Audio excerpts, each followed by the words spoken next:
इसके अलावा जो हम डिस्कस करेंगे वो है जुरिस्डिक्शनल इशू, कि इंडिया में वो बच्चा जो है वो जुरिस्डिक्शन माना जाएगा कि नहीं, उसका किस हद तक जुरिस्डिक्शन माना जाएगा उस एडॉप्शन के केसेस को लेकर, या फिर जो जुरिस्डिक्शनल इश्यूज रेज होते हैं वो क्या हो सकते हैं।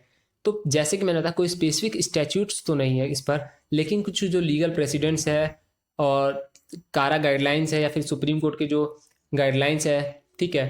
इसी तरीके से वर्षा सिंधे के केस में भी सुप्रीम कोर्ट ने कुछ हाई कोर्ट ने कुछ गाइडलाइंस दी थी, उन सब का कंप्लायंस होना चाहिए। यही सारे मेन लॉ है इसके, मतलब वो जो लीगल प्रेसिडेंट्स और जो कारा की गाइडलाइंस है और कुछ हद तक ये जो हेग कन्वेंशन, यही सारे गाइडलाइंस है और इसी के थ्रू आपको जुरिस्डिक्शन मिलता है। क्योंकि कारा गाइडलाइंस है तो आप उसका इन्फोर्स करेंगे तो जाहिर सी बात आप जुरिस्डिक्शन ले लेते हैं अपने पास, ठीक है। इंडियन कोर्ट्स के पास इन्हीं के थ्रू जुरिस्डिक्शन आ जाता है।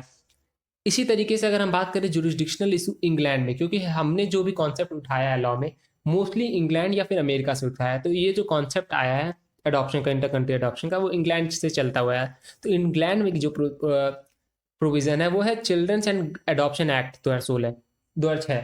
ये एक एक्ट ही उन्होंने बना दिया जिसमें उन्होंने पावर दे दिया सेक्रेटरी ऑफ स्टेट को कि अगर आपको लगता है कि कहीं इंटर कंट्री अडॉप्शन गलत तरीके से हो रहा है, कुछ कंसर्न्स है कि गलत तरीके से लोग उस कंट्री को अडॉप्ट, बच्चे को अडॉप्ट करके, ब्रिटेन के बच्चे को अडॉप्ट करके उस कंट्री में ले जाके लेबर वर्क करा रहे हैं, कुछ कंसर्न्स आपके पास आ रहे हैं ऐसे कुछ, ठीक है। तो उसको रोकने के लिए आप क्या कर सकते हैं, उस कंट्री को देना ही बच्चे बंद कर सकते हैं, यानी सस्पेंड कर सकते हैं कि इंटर कंट्री अडॉप्शन उस पर्टिकुलर स्टेट से नहीं होगा, ठीक है। ये पावर देती है पार्ट 2।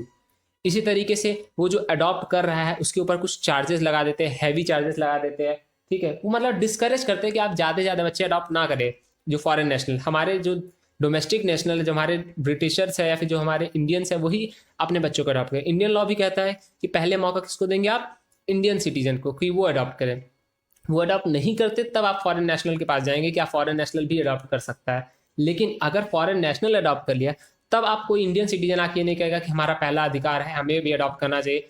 आपको पहला एक बार चांस दिया गया, आपने नहीं किया तो फॉरेन नेशनल ने कर दिया, अब कोई ऑब्जेक्शन रेज नहीं हो सकता। तो सेम बात यहाँ इंग्लैंड में भी है, वो भी डिस्करेज करते हैं कि फॉरेन नेशनल कम से कम बच्चे अडॉप्ट करें इंग्लैंड के, ठीक है। क्योंकि उनको एक डर बैठा है कि इनका एक्सप्लॉयटेशन हो सकता है विदेशों में। तो इन सब चीज़ों को देखते हुए उन्होंने ऐसा चार्जेस लगाया है। इसके अलावा 83 में इस जो पूरा प्रोसीजर है इंटर कंट्री अडॉप्शन, उसको बहुत ही डिफिकल्ट बनाया गया है कि एक सारा प्रोसीजर के थ्रू जाए, एक पूरा लीगल फ्रेमवर्क में जाए और जो गलती हो सकती है, जो इंक्वायरी हो सकती है, जो एक्सप्लॉयटेशन हो सकता है, उसे रोका जा सके। तो ये सारी बातें थी इंटर कंट्री अडॉप्शन को लेकर प्राइवेट इंटरनेशनल लॉ के अंतर्गत।